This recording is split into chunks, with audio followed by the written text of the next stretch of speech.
It's story time, boys and girls.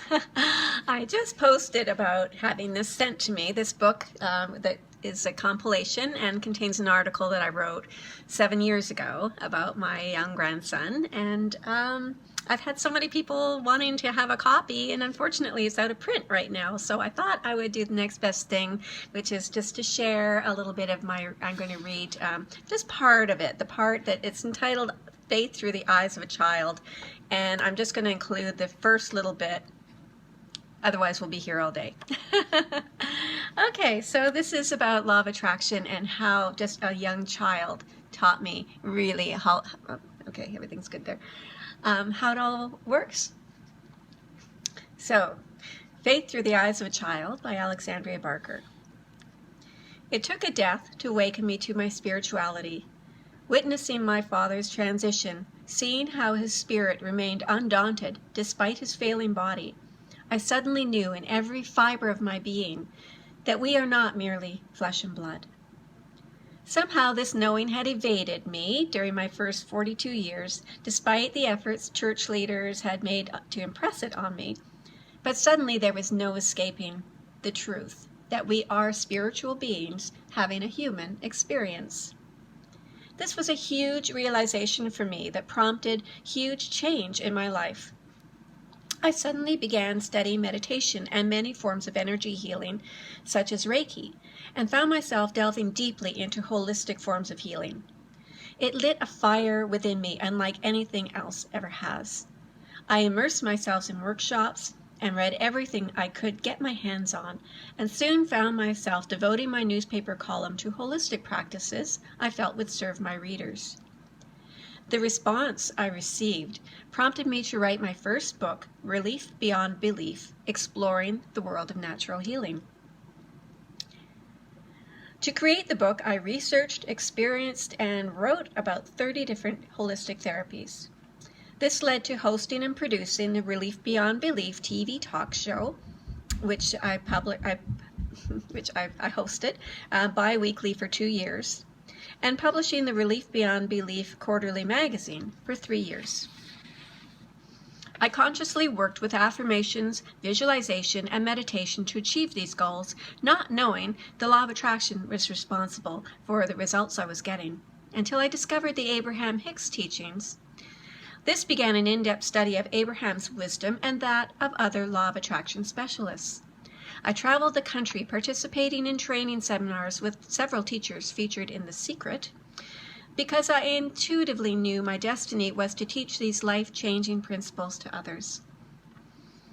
I quickly developed an intellectual understanding of the principles of the law of attraction, that things of a similar vibration are attracted to each other.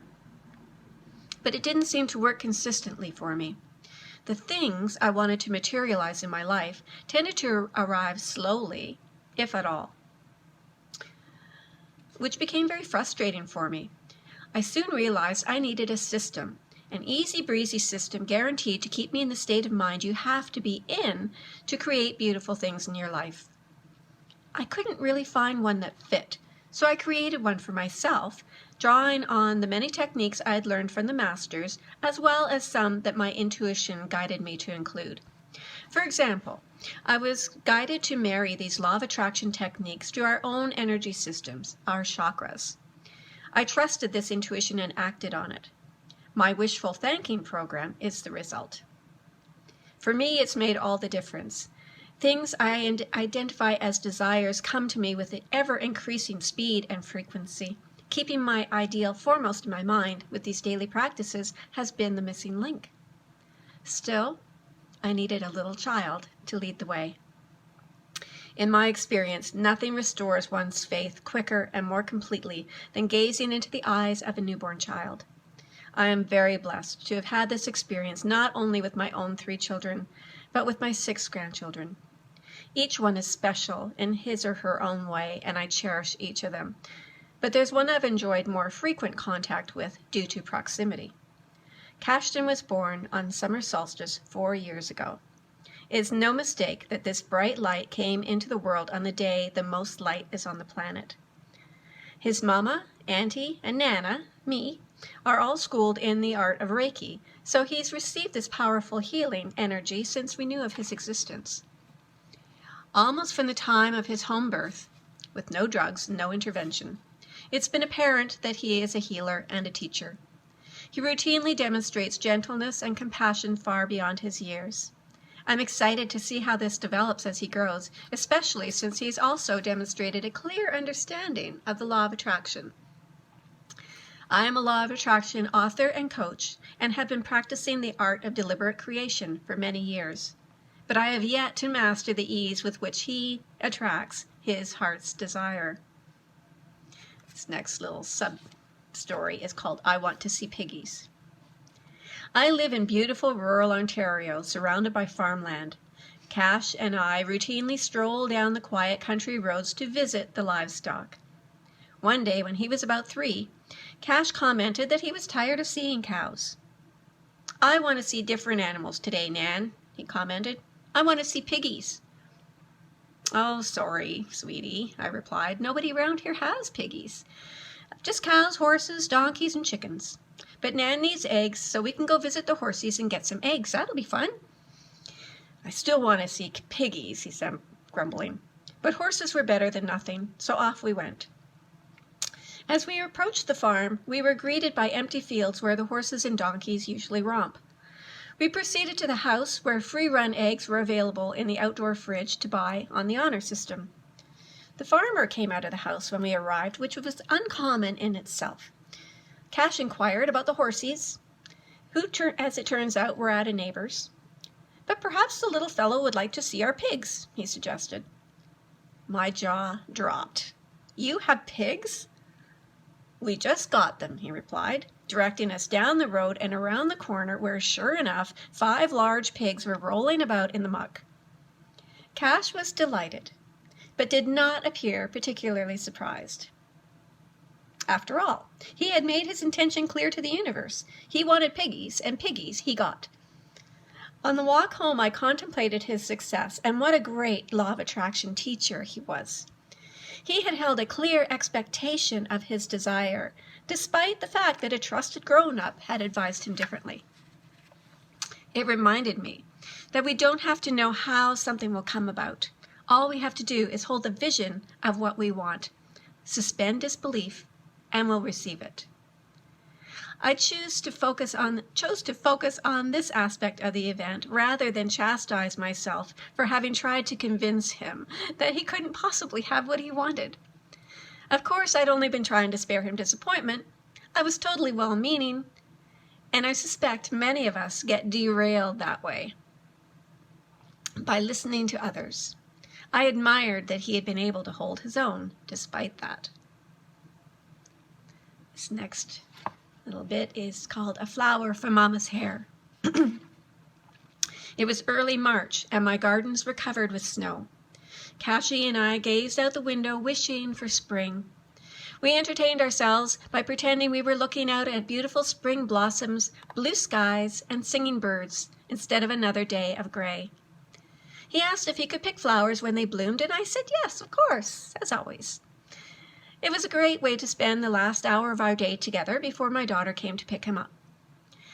Until Cash decided he needed a flower for Mama's hair, despite the fact that we were looking at mounds of snow. "Oh, sorry, sweetie, there are none in my garden, and I didn't buy any, so I have none to give you.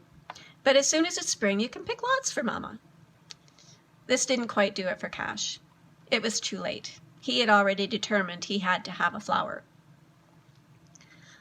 I suggested a game of hide-and-seek to distract him.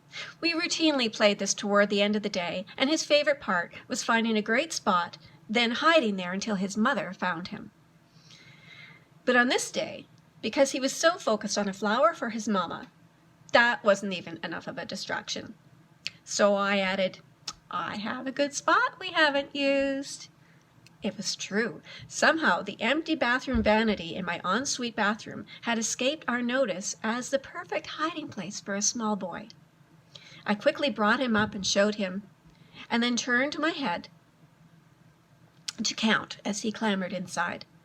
Moments later, with an excited, "Look, Nan," He emerged victorious with his prize. Sure enough, he had a rose for his mama's hair. It turned out the vanity wasn't completely empty. In the back shelf there were some decades-old birthday cards and a small silk rose that had once been glued to a stone, a gift from my daughter when she was about 7. The glue had long since given way, leaving the rose for her son to discover and gift her with 17 years later. I still get goosebumps when I read that. This last little piece is called I Want a Grasshopper for a Pet. I suppose every small boy likes to collect bugs. I live in the country, so there's no shortage of them at Nana's house. But on this early summer day, Cash arrived with a jar and a desire for a particular type of bug. He wanted a grasshopper. As I write this, I can't help but wonder when will I learn, but I have to admit, I told him I hadn't seen any this year, they weren't out yet, but we could look. And look we did. Through the gardens, out to the meadow, out by the pond, all around my 3-acre property. No grasshopper. Oh well, let's play bunnies, I suggested, hoping his favorite game with a collection of stuffed toy rabbits would soothe his disappointment. Because of the abundance of mosquitoes, we had plenty of those bugs, we decided to bring his toy tent out to the lawn and play in it to avoid bites. I swear it wasn't 10 minutes before he squealed, "Nan, a grasshopper!" Sure enough, there, near the opening of the tent, was the tiniest grasshopper I've ever seen, making its way directly to him. It was no bigger than a small ant, but definitely a grasshopper. He put it in the jar he'd brought from home and watched it for a good half-hour, then released it. Again, I marveled at his ability to manifest, and at my own lack of faith. The topic of faith comes up a lot when you talk about law of attraction. Learning to work with its principles requires suspending disbelief. It means deliberately challenging long-held beliefs to make room for something more. It is nothing short of a complete paradigm shift, no less significant than the shift we made when we discovered the world is not flat but round. At this point in time, there are more people who believe the world is flat than who believe it is round, in keeping with this analogy. People are convinced that things can only be achieved through action. They spend their life planning, struggling, trying to hammer things into place, and striving to work ever harder to ensure their success. There is no convincing these people that more can be accomplished by focusing their thoughts on the end of the goal they want to achieve, so I don't waste my time trying. I simply make this information all available on my website and let those who want to learn find me. Since you're still here with me, I'd like to take this opportunity to share a few more details about working with law of attraction. If it resonates with you, I'm delighted. If not, that's fine too. But I invite you to take a leap of faith and let your own experience do the talking. I'm going to pause it there. I just wanted to share that first part, and maybe I'll do a separate video with the rest of it if interest indicates that it's warranted. Anyway, I hope you enjoyed that little reading, and this goes out especially to my mom and especially to Cashin Weinberg, who has gone on to really, at the tender age of 10, he's already making quite a mark in the world. He's donated like $5,000 to animal shelters. He's gone on to be just such a huge inspiration in his own right already. And like I say, no surprise, we saw this happening when he was just a little guy. Anyway, big love. Bye for now.